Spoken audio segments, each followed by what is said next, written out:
阿弥陀佛。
当然是我了，怎么样？意外吗？喜欢吗？我说你呀，你们两个门派真的很闲啊！除了会欺负人，还会做些什么事啊？而且还欺负一个弱不禁风的女子。令狐冲，你这个华山派的叛徒，你师傅说你勾结魔教，果然没错。这个妖女双手沾满了英雄豪杰的鲜血，你与她为伍，我们就连你也剁成肉酱。你在说什么呀？我听不懂，我也不想听懂，我只知道。 你们在欺负一个素不相识的姑娘，那你又何必强出头呢？哎，闲人一枚，多管闲事罢了。好，我就先杀了你这个臭小子，再跟这个魔教妖女算账。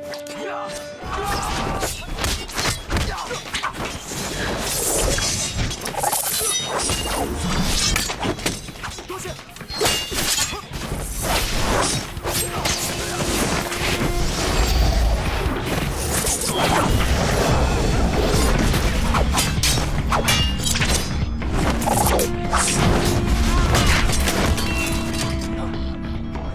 哇，姑娘，想不到你武功这么厉害，还真看不出来。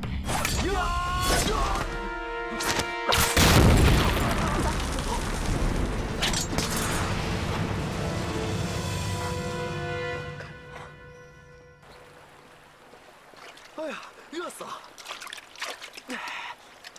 你刚才说和我素不相识？是啊，在下不是刚才才和姑娘照的面吗？你当真不认识我吗？哎，姑娘，我什么时候认识你了？这是怎么回事啊？他对我就像个陌生人一样。既然素不相识，你是名门正道，而我是旁门妖道，两道一向是为敌的。 你为什么愿意得罪那些正派人士，而奋不顾身的救我一命呢？也谈不上什么救不救的，我呢就是多管闲事罢了。不过姑娘的武功这么高强，在下真是佩服佩服啊！我说你对我有救命之恩，就是有救命之恩嘛。好啊。什么姑娘小姐的，我叫莹莹，你就叫我莹莹吧。莹莹。那我就叫你灵狐大哥。你怎么知道我姓灵狐？啊，刚才他们讲的。 不是吗？哦，哎，莹莹，你要叫我灵狐也可以，不过这大哥二字，你看我是魔教中人，瞧不起我？没有，莹莹，我灵狐中随意惯了，你别生气啊。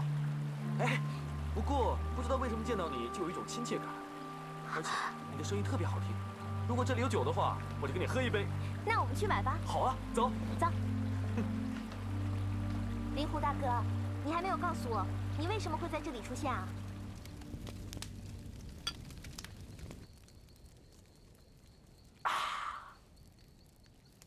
冲哥，那个装成婆婆的姑娘，最后怎么不见了？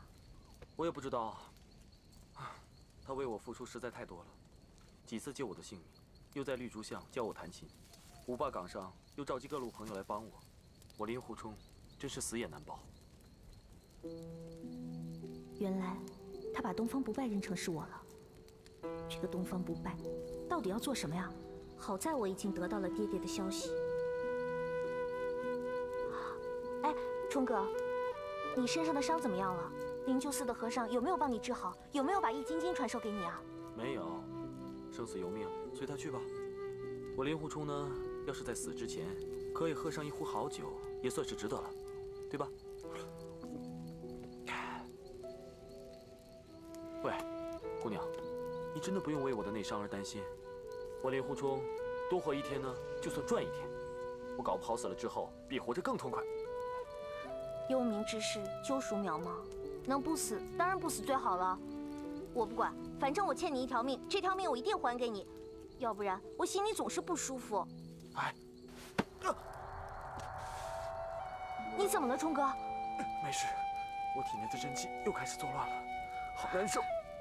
冲哥，你别担心，明天我带你去一个地方，那有一个人一定能治好你的内伤。顾得了今晚再说吧。我跟你说真气。那千万别，我体内好多真气了，再给我说我就完蛋了。要不这样吧，说个故事给我听，转移我的注意力，怎么样？讲故事啊？我心中这般难过，你还要我讲故事？也好，那我就这样讲。我还真有一个故事，是我小时候我娘讲给我听的。哦，那是你们……不是你们日月神教的故事。我们日月神教确实源自西方，可是我娘给我讲的这个故事，是从一位久居中土的西方老人那里听说的。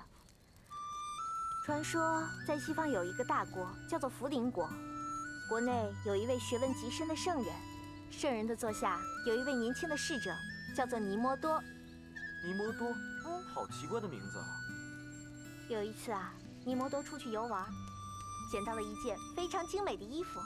最特别的是啊，那件衣服啊会讲话。哈，那就是一个神怪故事了，我最喜欢听了。继续。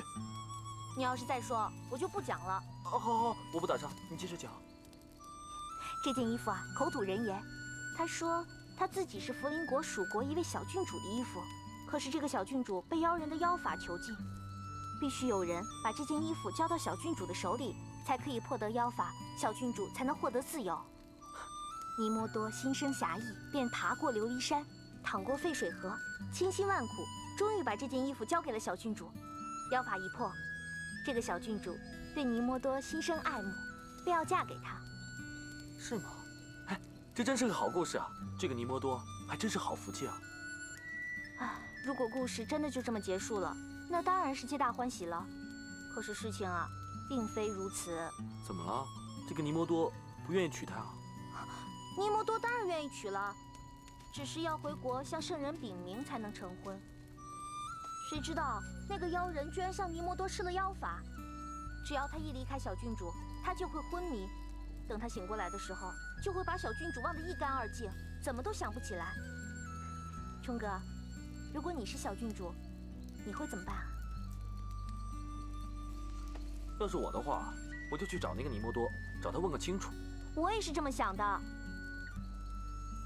可是尼摩多昏迷以后，却被另外一个女子所救。啊！尼摩多心存感激，便要娶那个女子为妻。小郡主等不到尼摩多，便到福临国去找。既然看到尼摩多和另外一个女孩子在一起，不日便要成婚。小郡主见到了尼摩多，尼摩多却把他当成路人。什么？那这小郡主岂不是伤心欲绝的要死啊？伤心也没有用啊。于是小郡主决定自己去争取。她拿出自己的3件新衣服送给那个女子，一件明如日光，一剑皎若月光，一剑闪似星光。他要那个女子安排自己与宁魔多共度3日。哇，这个小郡主还真够大胆的。可是那个女子怎么会愿意呢？这有什么呀？我娘说了，福邻国对男女之嫌并不大在意。只是那个女子拿了礼物之后就更加狡猾了。她竟然要宁魔多喝了迷药香茶再去见小郡主。这1连2日，小郡主都面对一个昏睡的人，她就只有哭泣了。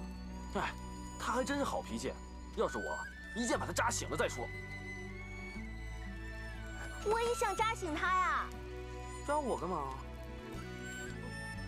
好在第3天早上，有一个下人跟宁魔多说了小郡主的事情，于是宁魔多就没有喝下迷药香茶，这才见到了小郡主。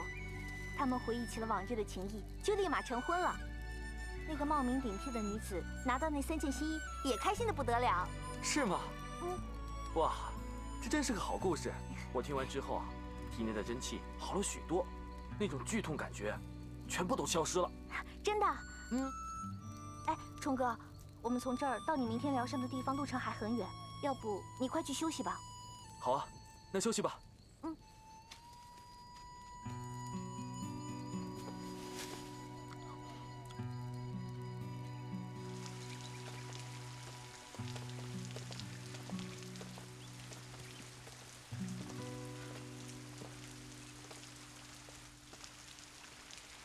冲哥，你要记得我跟你说的，到这里来，一切都要按照我的计划行事。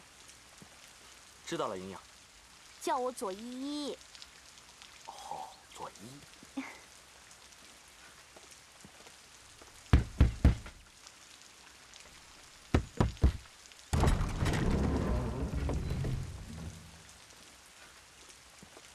2位有何贵干？嵩山门下，华山门下弟子有事求见江南四友4位前辈。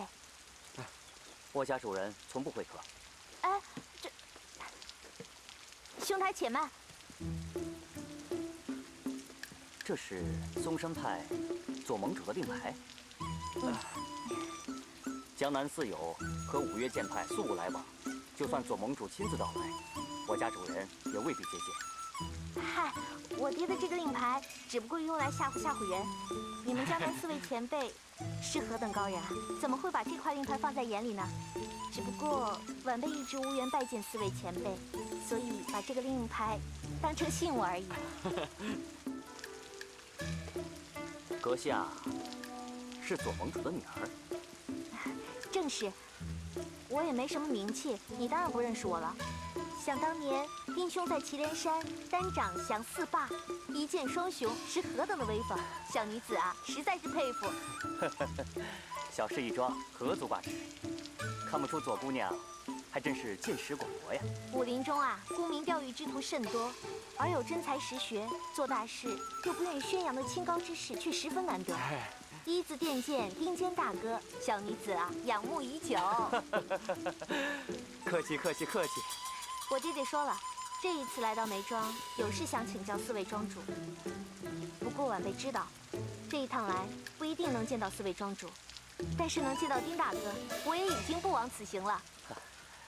哦，对了，左姑娘，那您刚刚说这位仁兄是华山派门下的？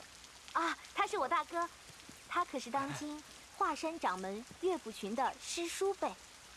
可是这位仁兄的年纪……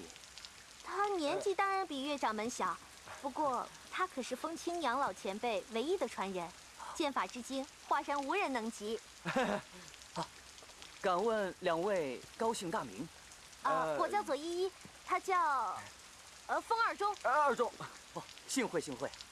那这样，2位请里边入座品茶等候，我这就去禀报我家主人，见与不见由我家主人决定。有劳丁兄了。有劳。客气客气。里边请，请。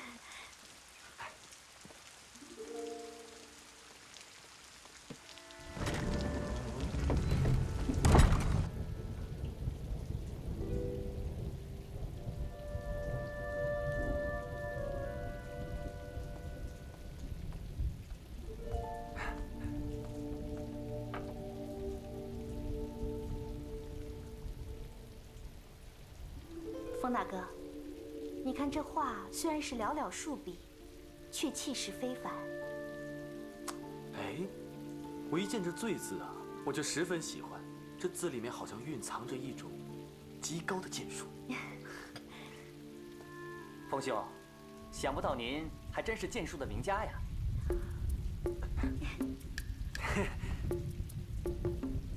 我们家四庄主丹青生说道，那一日他大醉之后做了此画，无意间一副剑气蕴蓄在其中。哦，这可是他平生最得意之作呀。只可惜酒醒了之后就再也做不出来了。可没想到风兄，你居然能一眼就道破这画中的玄机。我想四庄主一定会视你为知己的。哦，我这就去请示他。哎，两位稍等片刻。嗯。没想到你还懂画啊？懂什么懂啊？我连字都认不太全，碰巧蒙中而已。如果这四庄主啊要跟我谈书论画的话，我可就丢大脸了。别怕，有我呢。你？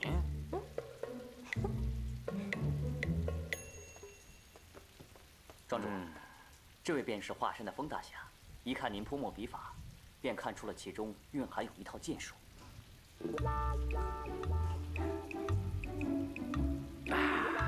从我的画中可以看到剑法，这个人可了不起呀！这位一定是丹青生老前辈了吧？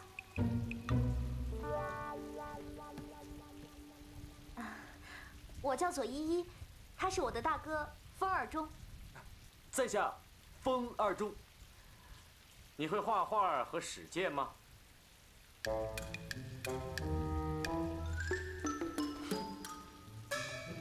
白乐天杭州，喜望诗语。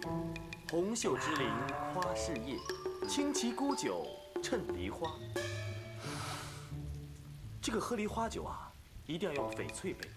看来四庄主是个品酒的大行家。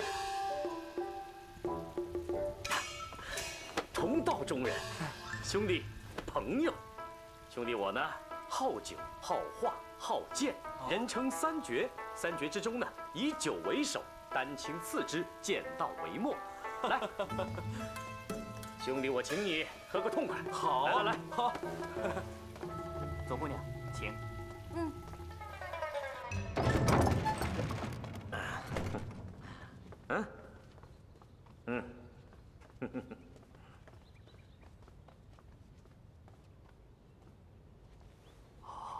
风兄弟，怎么样？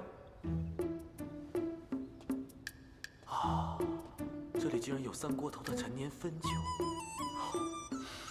哎，前辈，这百草酒有75年了吧？猴儿酒，难得的佳酿，厉害！风兄弟，你真厉害！刚一到我的酒室，就已嗅出我藏的名酿，真是了不起啊！前辈你客气了。你这里呢，绝对不止3种名酿那么简单，啊？哇，绍兴的女儿红绝对极品。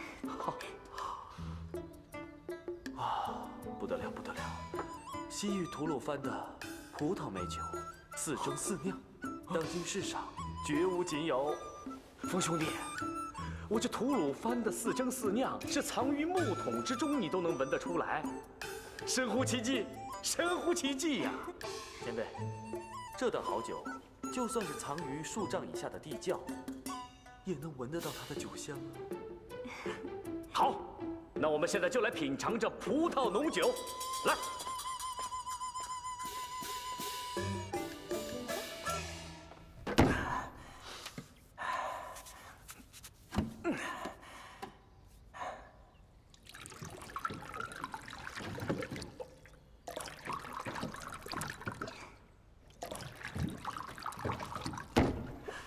风兄弟，左姑娘，请。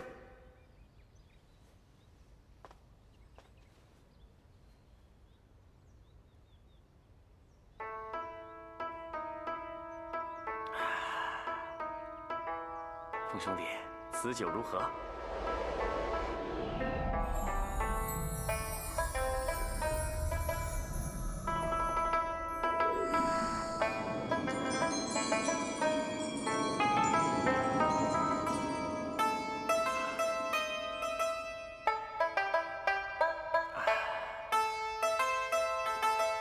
风兄弟，感觉如何？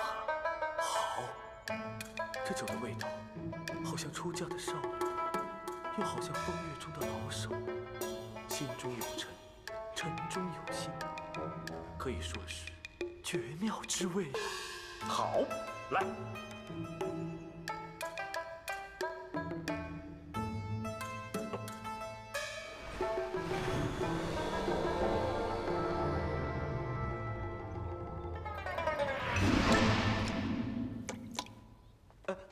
四庄主，其实这个酒有另外一种喝法，只是现在我们无法办到。另外一种喝法，为什么办不到？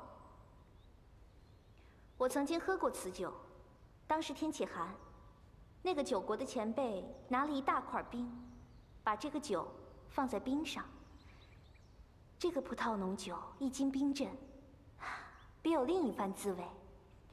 只可惜现在正当初夏，我们便喝不到这个冰镇的葡萄美酒了。这倒是个好办法。这样吧，你们就再待半年，等到冬天的时候，我们再品尝此酒，怎么样？冬天，哎呀，来不及，来不及。我想想啊，其实如果有一人的内里极寒，便可以化水为冰。可是这江南一带似乎没有什么寒冰掌、阴风爪的高手，否则有了。风兄弟，跟我来。哎，快点儿！啊！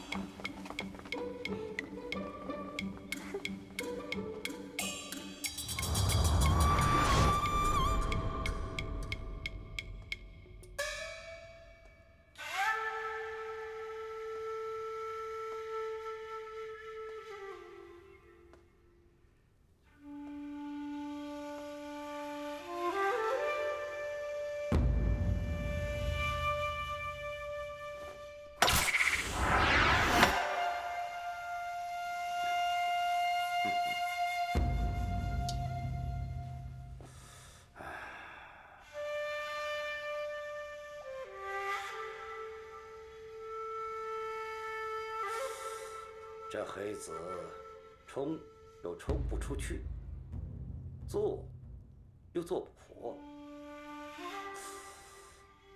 这下一步当如何走呢？来来来，二位请。二哥，这次你可要帮我一个忙啊！帮什么忙？露一手以化水为冰的功夫，让我这两位好朋友瞧一瞧。我没空，正下棋呢。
没那么容易。准备放箭。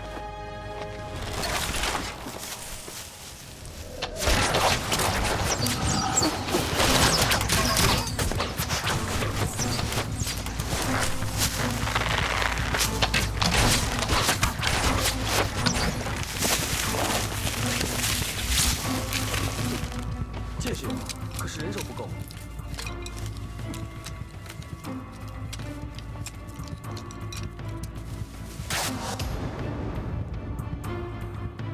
放下去。是。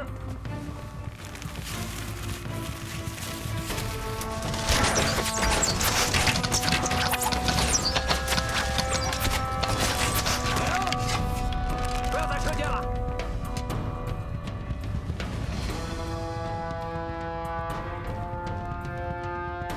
哈哈，借箭的，我不会上当。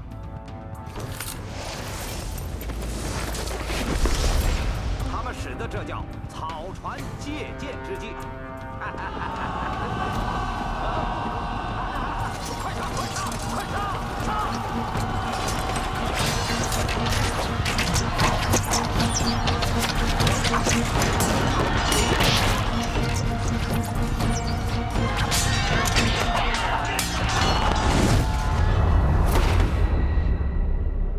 妙啊！这一步走的真是太妙了。哎呀呀呀呀呀！难道这位姑娘也喜欢下棋吗？好而不善，让二庄主见笑了。哟，不过我有一个叔伯啊，他倒是好奇成痴。哦，他这一辈子就爱收集世上那些罕见的棋谱，所以古往今来的名局，我倒是会上20几局。哦，名局？哼，都是些什么名局？不妨说出来我听听。比如王志在烂柯山遇仙所见的棋局，刘仲甫遇仙对弈的棋局，还有王吉星对狐仙的棋局，这些棋局都算不算有名呢？哎呀呀呀呀，那不过是笔记故事、神话传说，难道还真的有棋谱不成吗？是，我一开始也以为是一些传说故事，可是这刘仲甫与厉仙老对弈的棋局，几年前我和我叔伯在成都一处世家旧宅中亲眼所见。哦，那个棋局杀法精妙，让人不得不信啊。这刘仲甫倒是宋朝的国手，不过在骊山之路被一个民妇杀得片甲不留，当时呕血数升。哎，怎么说这棋谱你能记得清楚？这么精妙的棋谱，我怎么可能忘记？来，给我摆！不行，你这一下起棋来都得几个时辰，不行。如果你不帮我们治兵呢，我想左姑娘一定不会帮你完成这棋局，对不对？人各有所好，这是无可奈何呀。平切，拿酒杯和水来。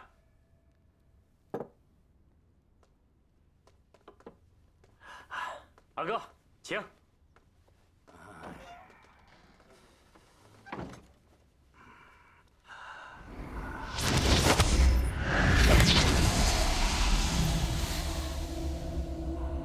这二庄主如此功力，果然了得。莫非他这门功夫可以治我的内伤，所以才带我来这里？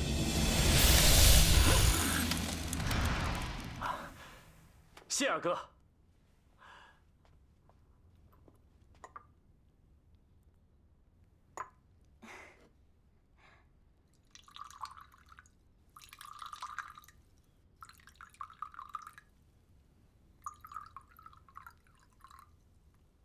二位，请。多谢。多谢。二哥，来，干杯！来，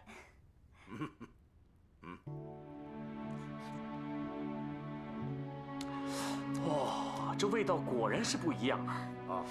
这酒酿得好，风兄弟品的也好，二哥的兵制的好，最重要的是左姑娘搭档的正合适。哎呀，行了，不必啰嗦了。来，姑娘，赶紧摆棋呀！哎，这二哥，啊，摆棋。来，风兄弟。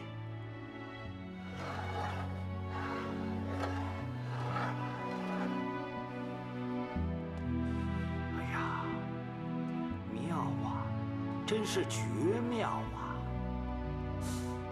那姑娘可否告诉我，下一招应该是哪儿呢？这下一招嘛，神机妙算，只有神仙才能想得出来。二庄主，你不再想想吗？哎呀，左姑娘，你就别为难我二哥了，否则他会呕血3升的。就是嘛，左姑娘，你要如何才能将此局和盘托出？我不会让你白说的。哎，我和我风大哥来到梅庄，别无所求。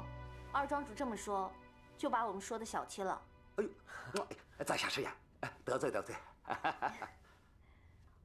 我和我风大哥来到梅庄，倒是想和4位庄主打一个赌。打赌？打什么赌啊？我赌你们梅庄中间没有一个人能在剑法上胜过我这位风大哥。剑法？说吧，赌什么？和前辈高人打赌，赌注自当风雅。如果我这位风大哥没能胜得了4位庄主，我就把我这身上带的历代神仙鬼怪所下的棋局20局棋谱送给二庄主你了。至于4庄主嘛，我虽无好酒相送，我这却有一幅西山行旅图，4庄主一定会喜欢的。范宽的真迹，姑娘从何处得来的？前辈啊，我这儿还有一副张旭的古诗诗帖，可真是不得了啊！你也帮我看看写的如何啊？哇，都是真迹啊！张旭的古诗诗帖。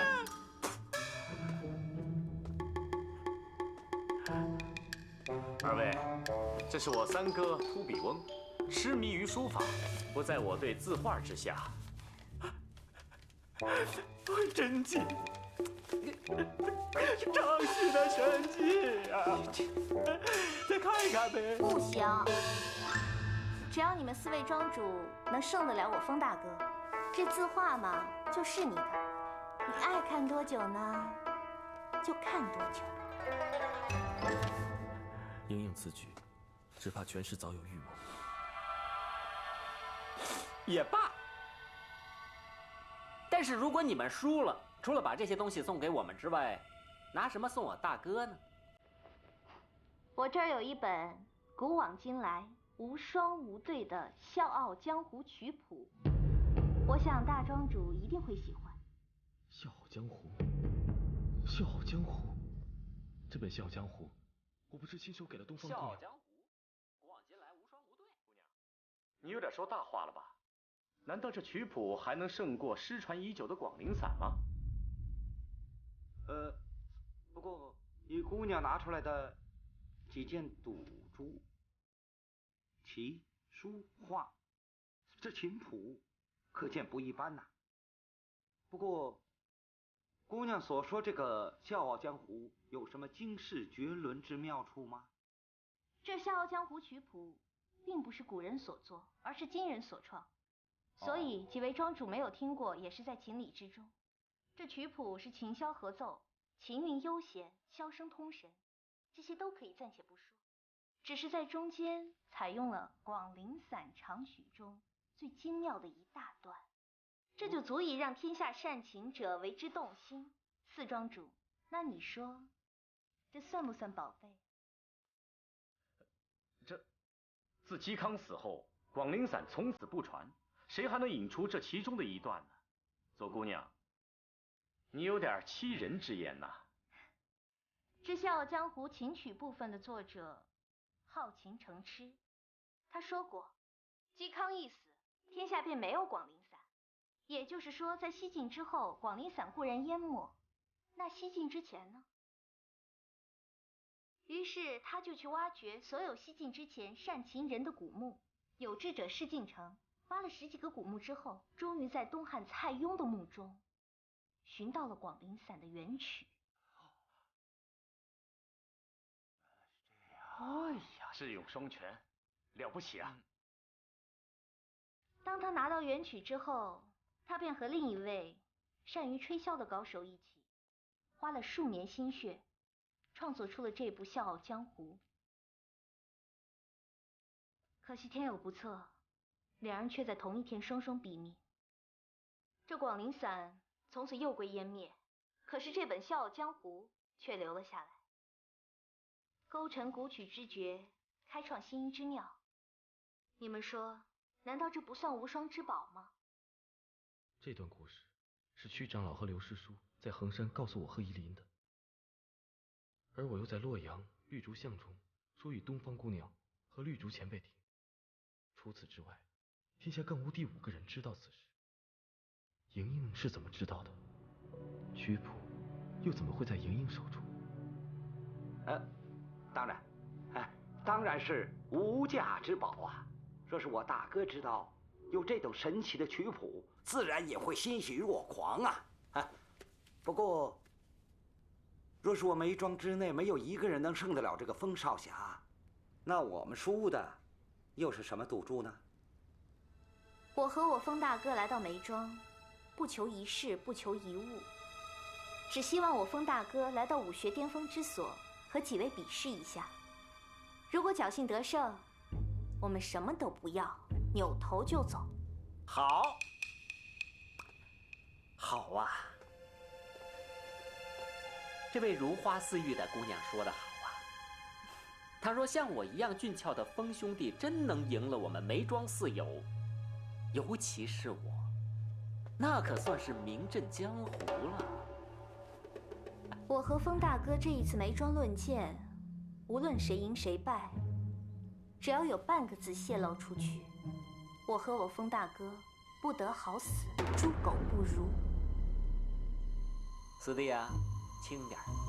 好，风兄弟，那我们就先比试比试。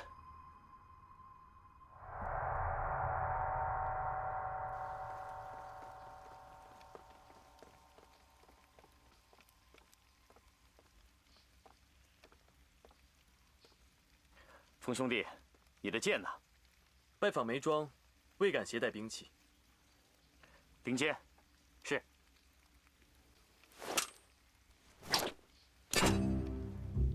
风大哥，四庄主的剑法通神，你只消学得一招一式，便可以受用终身。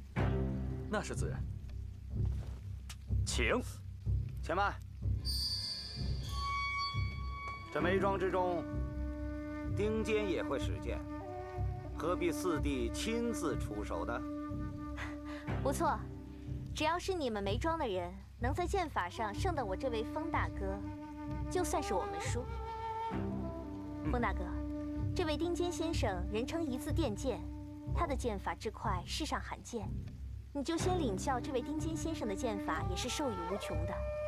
好，丁坚，你要是输了的话，就罚你到吐鲁番去运酒。是。那丁某向风少侠请教剑法了。三位庄主，丁兄，这一次我们只是验证剑法，可不比试内力的。啊，那是自然，点到为止，点到为止。风大哥，这一次的比试，精疏者胜，粗疏者败。你们华山派的气功在武林上可是有名的，如果你用内力取胜，就说明我们输了。放心吧，我如果使出内力的话，岂不是让三位庄主还有丁兄见笑了？我绝对不会使出半点内力的。我们来到梅庄是以诚相待，如果风大哥你过为谦虚的话，也是对四位庄主的不敬哦。明白。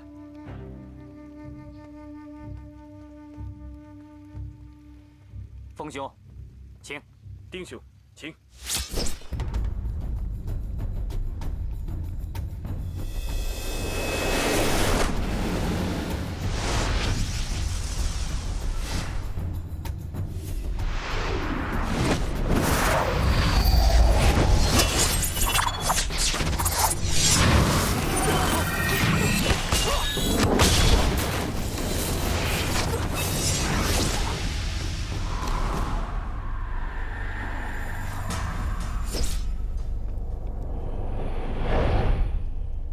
得罪了，多谢风大侠剑下留情。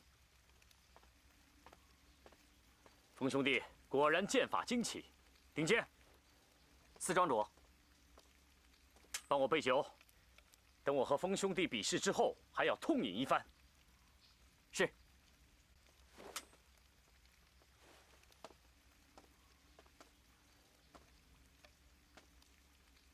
四庄主，请多多容让。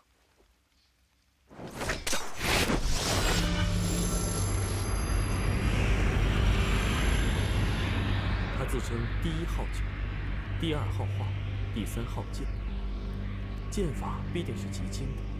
我看大厅上他所画的那幅仙人图，笔法固然凌厉，然而似乎有点管不住自己。倘若他的剑法也是这样，那么破绽必多。